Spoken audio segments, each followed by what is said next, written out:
Hello.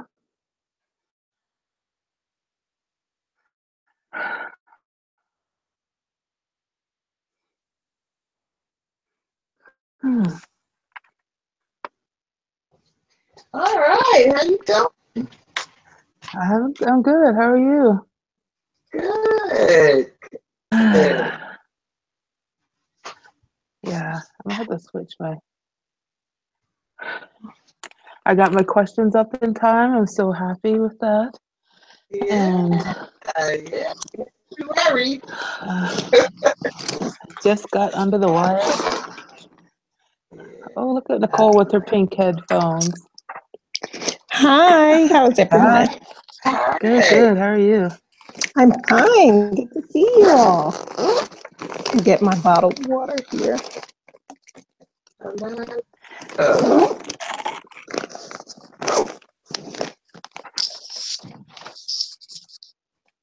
Kim, Both of you are wearing blue today, right? we are. Pretty in blue. Like a turquoise, but it doesn't Okay. look like that to me on the camera. Do I look real dark? No. Okay.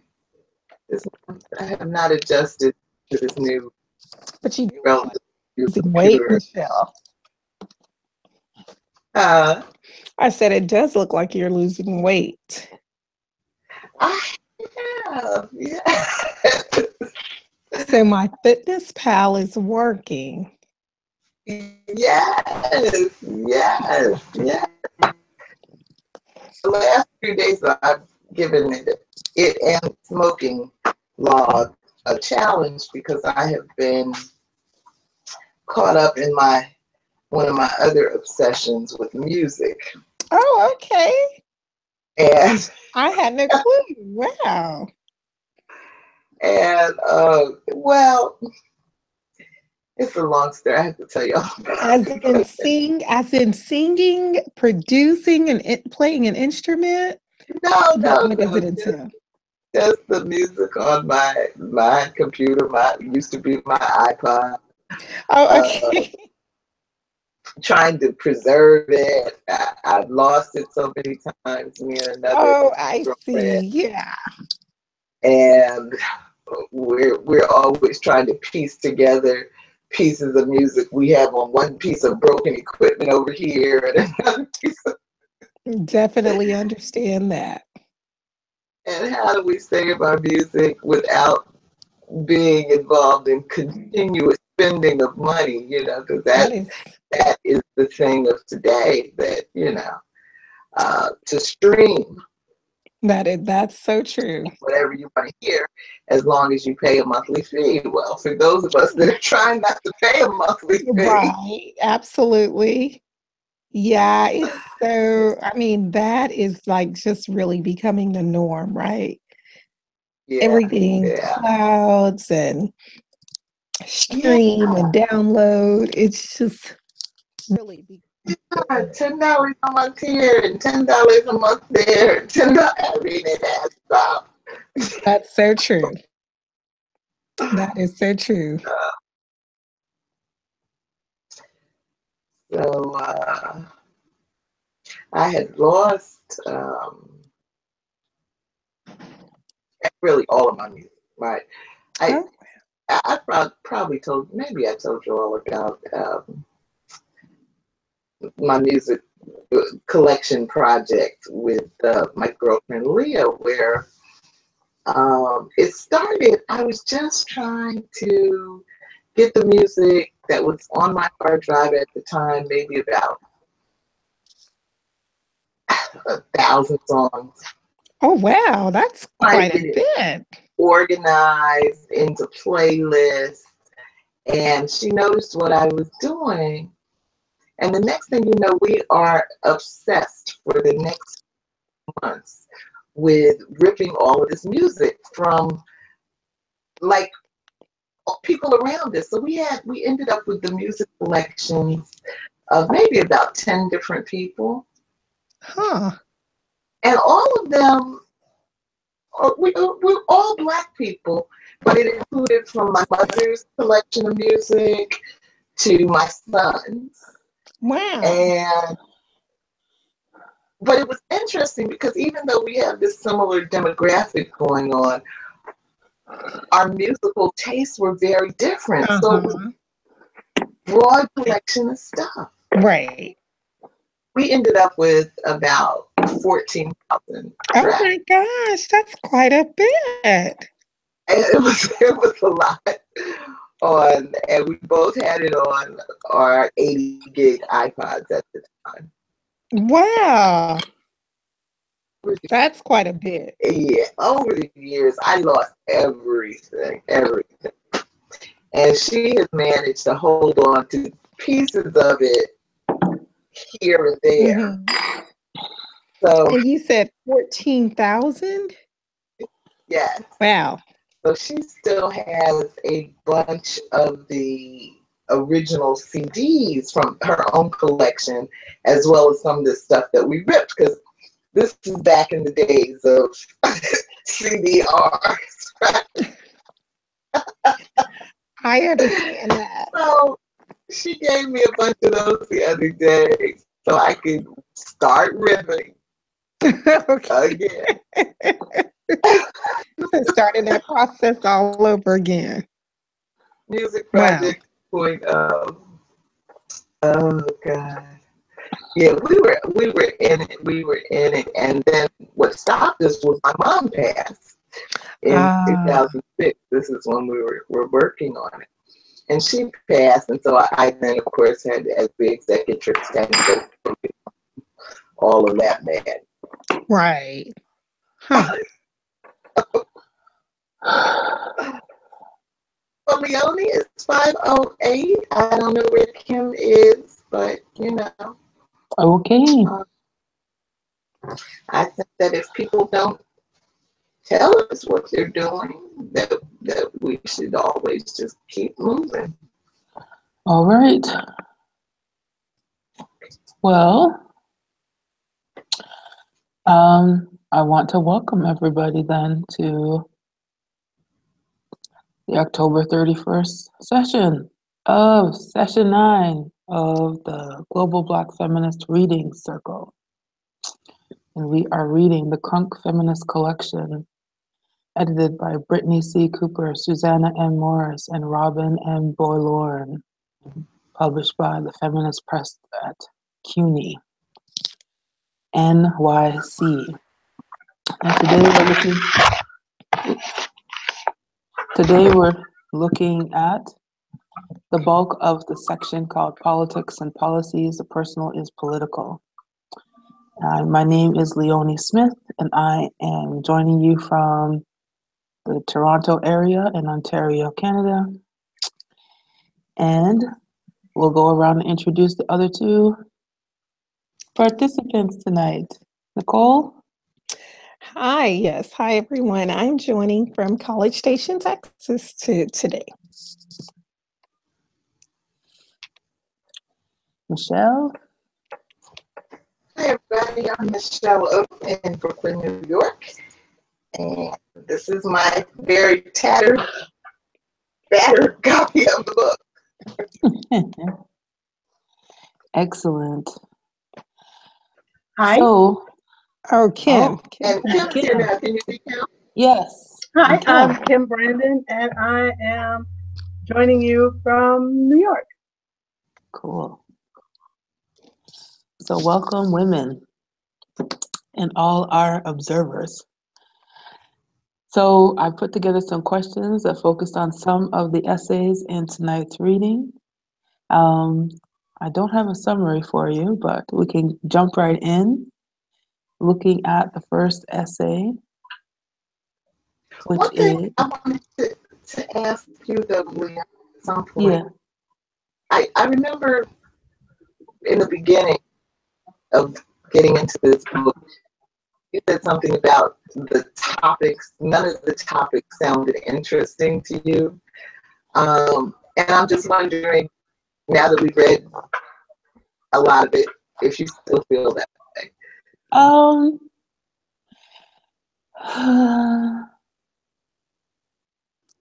Yeah, it's not so much that the topics aren't interesting. Um,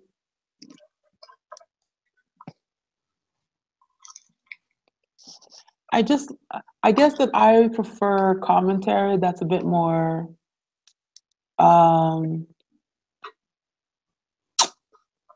less. It's very.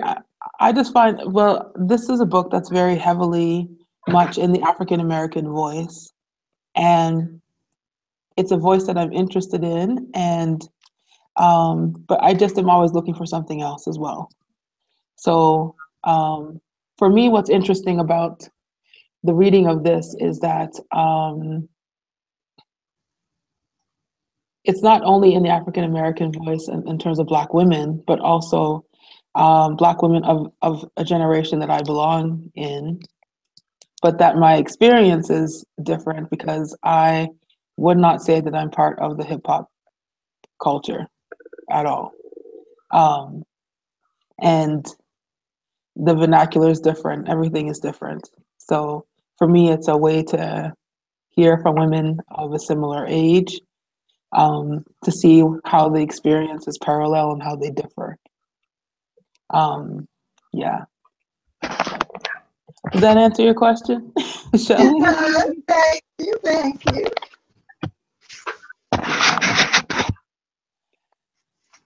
Yeah, and I really liked the section that we're looking at tonight around politics and policies.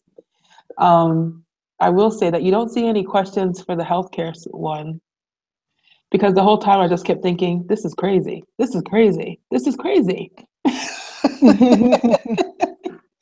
I just have no context for this nonsense. So love to hear from you guys about that, if anything about that particular piece resonated with you. But I think we'll go ahead and we'll jump in, and I guess we'll just do it the usual kind of popcorn style in terms of people jumping in when they have something to share. Okay. So for the first essay, On the Pole for Freedom, Bree Newsome's Politics, Theory, and Theology of Resistance. At times in this essay, the church is a source of radical strength, and it's also seen as an enabler of passivity. Where do you stand on the role of the church as an influencer in Black politics?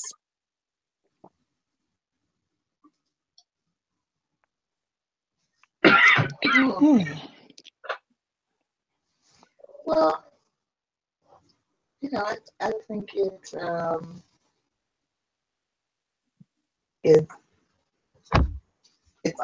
undeniable that the church has played a tremendous role, a leading role in Black American politics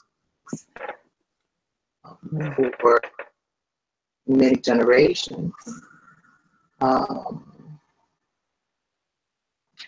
I think that role, that influence has waned a bit. Mm-hmm.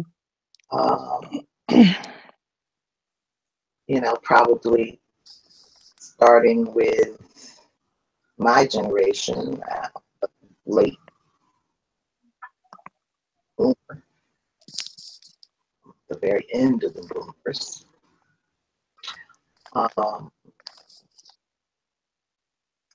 But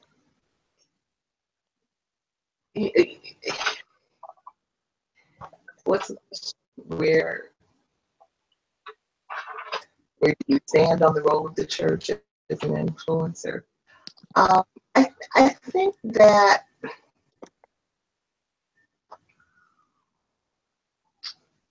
for very complex reasons, the Black community really needs for the Black church to be strong. I'm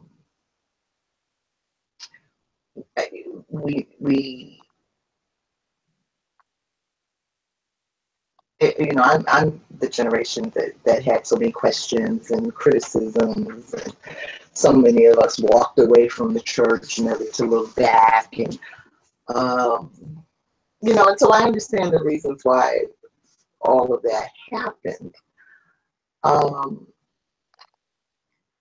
But I think that there has been no other institution strong enough or central enough in our community to replace the good work that the Black church was doing. And that I think that if we can't figure out as human beings how to do the right thing, for all of the good reasons that there are to do the right thing, other than, some religious command to do so, then maybe we're not ready to let go of the role that religion and faith have played in our lives. So I don't know what I said there. I just thought I'd get the conversation started. No, but it makes sense, and I would second that, because that's an interesting question. I would first, want to state and very relevant, very timely question, especially if we look at how the Crunk contributors all agree that their crunkness and their contributions to feminism, and in particular, I guess you could say Black feminism, and maybe I should say a transnational feminism, I guess, that it's, it's born of a specific time and place and space. So if we kind of connected that to the particular issues that the church, especially, I guess we could say the Black church, the church as a whole is having right now, in that we're beginning to see mainstream articles that talk about an unchurched America. Yeah. And so just thinking about what role could Yeah, much better. Thank you.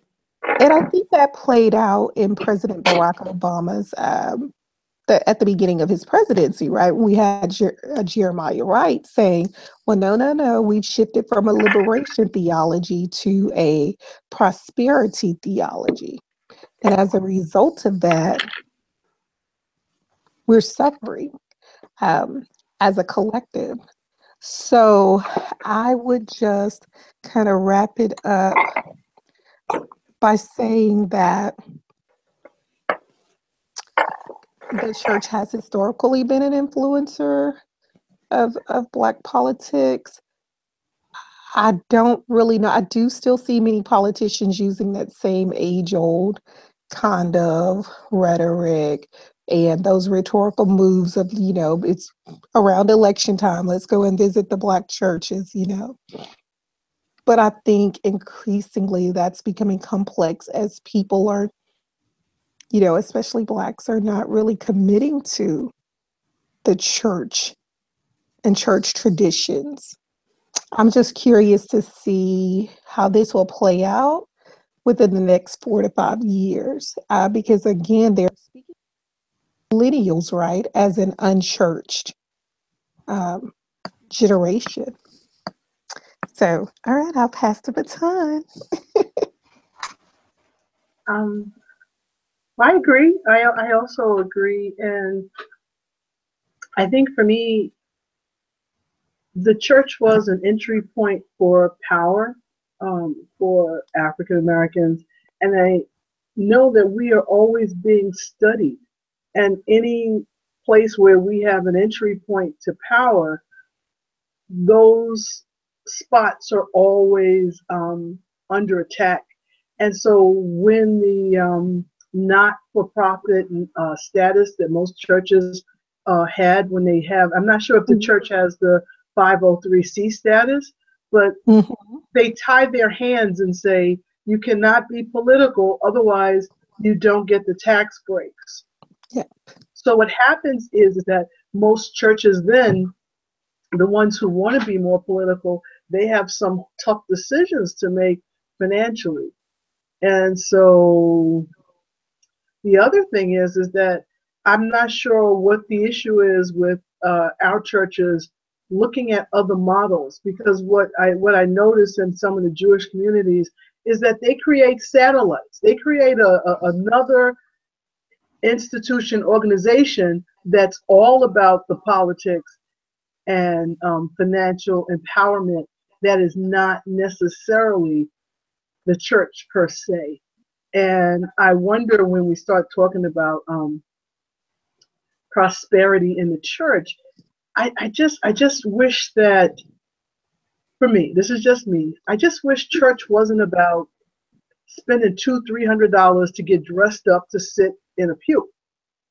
That $200-300 could actually do something in the community, or turn itself over so that the black dollar moves through, everybody in the church gets a piece of it, and the money doesn't necessarily come out of it, so that it's more of a economic powerhouse. But I do feel that when I'm in church, I wish that there was time in the service to say what's going on with our people. You know, I just, and I don't like when I'm in church when you hear Father God is going to take care of every single thing, and all you got to do is sit and pray. Right. But I know that God said in one of the stories that you pray to God, but you row to shore. You still are responsible for your destiny, and that's the message that I find hard. Is just pray, and I do pray. I will pray, me personally, but I feel like I still have to look at what's going on in politics. I really have to be learned in terms of what's happening in the world. I can't just say, you know, I'm gonna give it to God. I'm gonna give it to God. I'm gonna give it to God, because I don't believe that is the case. Right. I so agree with you there. Yeah, the religious rhetoric, and I keep thinking about that movie, The Shack. And one of the questions people were posing was like, well, we have this kind of multiculturalism, these representations of God, the splitting of the Trinity. But many people notice that, you know, there's an Asian woman who is the Holy Spirit, and then God was also a Black woman at times, and I think a Native American man. But Jesus wouldn't dare be Black. Then you would have an issue here in America. So even that artistic symbolism, creativity is imposed upon and hindered. But I definitely agree with you, Kim. I don't know what's happening. I don't even, and the saddest thing, or not sad, but let me say this. One of the most interesting things that Leonie's question makes me calls to my attention is I don't even know many women or people, but namely women, who are just committed to church on that. It's not like what I would witness when I was a young girl. It's totally different.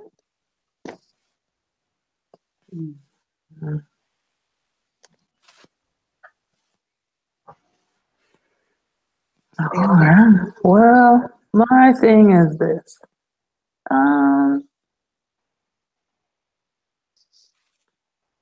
I think that even though there's less involvement in church from Black people, particularly in America, I don't think that's necessarily true elsewhere in the world where most of the Black people live. I think there's still a much heavier reliance on church. I think that comes from, and even though I'm not a religious person, I'm still like, I'm not a person of faith, but for me, I kind of recognize that the church is the first place to kind of recognize any humanity in Black people. Mm. Now, it exchanged the prism of white supremacy for the prism of subjugation to the divine, which suits many people. Um, Right. for me, it's not a fair price, but it's understandable for Black people. And I also recognize that for white supremacy to get like a dent in terms of, for example, ending African slave trade, you needed the intervention of the idea of the divine to be seen as anything other than a beast of labor. So I think that that's part of the reason why Black people are attached to church. I say this as a person who grew up in religion. I also, my family comes from a place, Jamaica has more churches per capita than anywhere else in the world. Wow. And I also know that the other thing that I observe is that without this idea of church being, or religion being the way out, being the way by which the humanity that existed in Black people was seen, the only other thing that was really going on was like rebellion, which, again, I come from a place that had lots more slave revolts than was present anywhere else, in terms of in the Caribbean. But more rebellion would have just, I think, eliminated us. So I just feel like there's like this. Were the slave revolts instigated by the religion, by the faith of the people? By the religion, and typically by people, enslaved people who had become religious. So, and also they had numbers in their favor, right? And in a place like the Caribbean, or in Jamaica, you had 33 Black people for every white person. So, they use that to their advantage. But it was because from what I have read, you would have had many enslaved people who would have seen themselves as beasts of burden. And it's in their understanding that they have some sense of the divine that they start to see their own humanity. And there start to see themselves as human beings. And then start to see that they are not beasts of burden, but that they are divine creatures of God. So, we owe a lot to religion. As much as people are irreligious right now, we owe a lot, as far as I can see, to religion. Doesn't mean I'm going to be going to church on Sunday, but I'm just saying. For me, I see the why. Yeah. But I guess the only thing that comes to mind for me is my experience has been that white supremacy has twisted the Bible and regurgitated a level of self-hate in African Americans and in slaves. That the Bible was used as proof that slavery should exist and that you should sacrifice even your life for slavery. So I think we're a long way from looking at how Christianity was used to undermine the agency of African people in this country. Yeah, that's an interesting piece. The more that I read, though, the thing that I just finished, I'm in the middle of reading a book about African slaves, I think it's like Islam, Black slaves or something, I think the book is called. Really?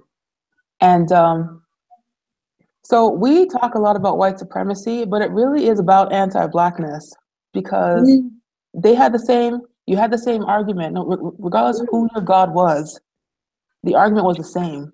Really? And the argument was about Black people. It wasn't about and then you might fashion the counter argument as, white supremacy or whatever. But definitely there was something about anti-Blackness that came from there. Obviously, through our experiences as people who have been enslaved by Europeans mostly, we have an intimate understanding of white supremacy. But many people who were enslaved would not have that same understanding because they were enslaved by people who were not white. Right. Which, yeah. So then it's politically charged, but in a totally different. Yeah, I could see what's happening there. Just like when I'm looking at or I encounter Africans from the continent and continental African, shall I say, and their discussions of becoming Black when they immigrate to America, that in the, and so I could kind of place Christianity kind of in that same oh, you lost your sound. Michelle, I think she lost the sound. Oh, okay. Okay.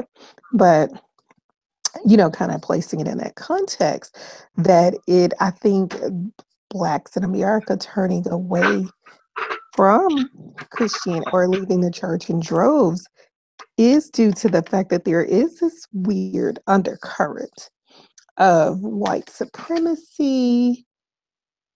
And we could talk about anti-Blackness, but I think it is also very important to name it white supremacy there. Like, for example, I will go to Charles Stanley. He's a Southern white pastor and mega church pastor. And I've gone to his website. And for the most part, I would enjoy, and I still enjoy some of his teachings, preachings, whatever you want to call it. But I do notice he is absolutely silent about issues and controversies about, Black death, Black trauma, torment. Yeah, and I've noticed that Joel Osteen, you name, I can just go down, kind of a list, and it doesn't stop there. Like, I've even looked at the Black mega pastor Tony Evans, who has a church in Dallas, who is, I guess, kind of needing to stay out of politics. So I know, like I say, it's a very thin line. It's political. Yeah.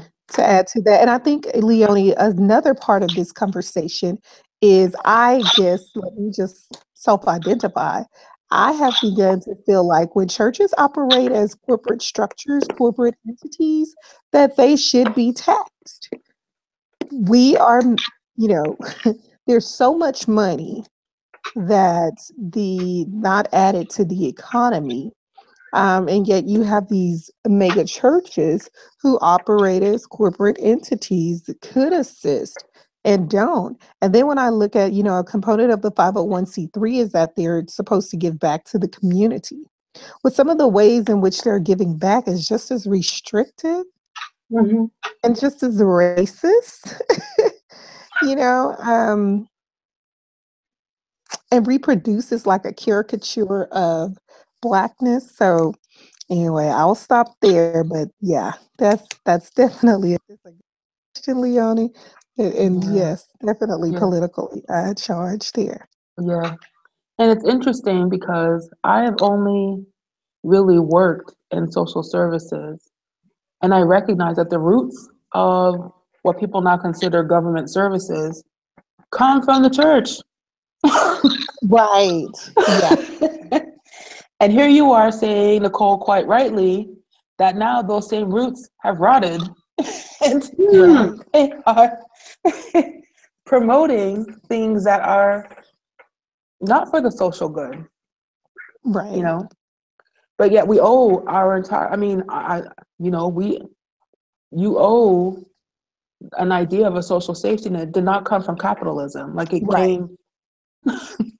Right. Absolutely. And see, and you're. I was just going to say that um, we have ultimately have to decide, what we desire. Do we want justice, or do we want do, do we want to be at the top of this chain, this so-called capitalistic chain? And that's something that I'm parsing more and more. But yeah, great question. All right, let's move on then.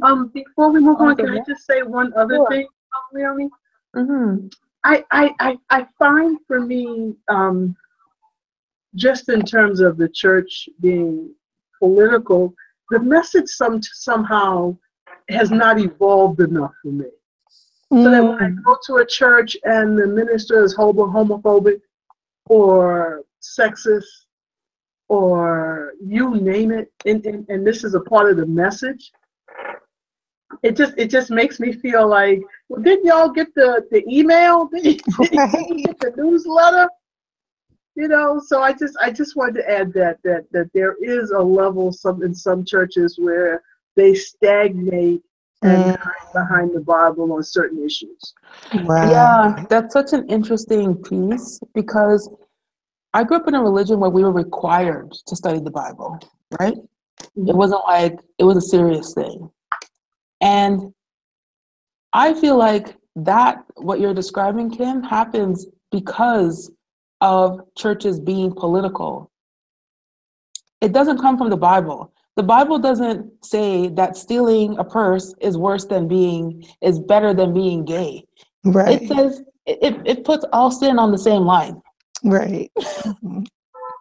And it actually doesn't prescribe anything about being gay. Say for instance, there's a prohibition around behavior related to sex, but there's lots of prohibition around behavior related to sex in the Bible. It's not specific to gay people, like at all.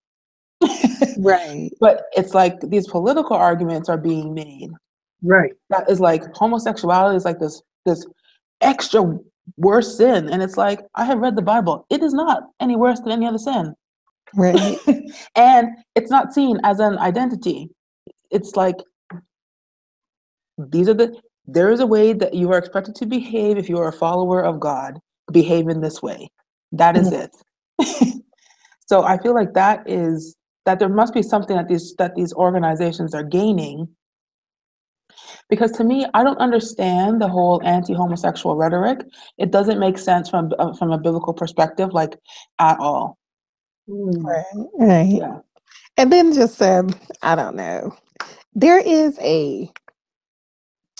let me contextualize this. So I have to remember that I do live in the South and, replete with Southern horror and, residue of it, and then the still romanced, if you will, by enslavement discourses. But there's like this, I don't know, it's something so thick, like there's this issue of Black masculinity and homosexuality, and it's almost like to accept those whose sexual orientations are outside of this so-called or what are perceived as normative, albeit I think irrationally so. But there's something, it's just very emotionally charged that I don't get, because I don't care who you are and what your sexual preference is. You deserve to be safe. You deserve to feel safe, loved, cared for. I don't understand excluding or the desire to exclude people, especially we're already existing on the margins here. Yeah. And so to further marginalize, Yeah. I just don't get it. I mean, it's such an irrational argument. It's almost spoken of as though it's some kind of disease that's going to be spread or whatever. And we're talking about Correct. a minority of folks, like 3% of the population, or maybe 5%. And here's the Right. thing: there's always going to be a biological imperative for men and women to get together and make babies. Like that's always going to Yes. happen. Right. Right. So So I don't know if the fear is internalized and then externalized. Sometimes I'm responding to, like, do people have those very visceral reactions because there is a nuance or some kind of attraction there? See, I don't know, and it's stifling to me, and it's very eerie yeah, when I see pastors, especially, mainly, I've seen, like, then Juanita Bynum, and then that's another issue, I think, when we talk about the church. I remember listening to Michael Eric Dyson's, well, I shouldn't have done that. Marsha Dyson, 'cause I shouldn't have attached her to her husband, but uh, and at the Essence Fest, and she explained, she said, the problem is, we've got to understand Black folk, we need Jesus and Prozac, and so just issues layered, mental health, and and many times we just say, oh Jesus, you just call on Jesus. It's just Right. just some things. Yeah. So okay. Okay, we're gonna move on now for real. This has been great though. Yeah, that's a I'm good guessing she's question, trying Leonie. to yeah, I haven't seen any messages. I'm guessing she's trying to connect. It sounds like she might have a problem with She said, internet I where she's lost my sound, troubleshooting, go on without me. I don't want to stop the recording. System is moving slow. It seems to detect problem. Okay. All right, so let's go on.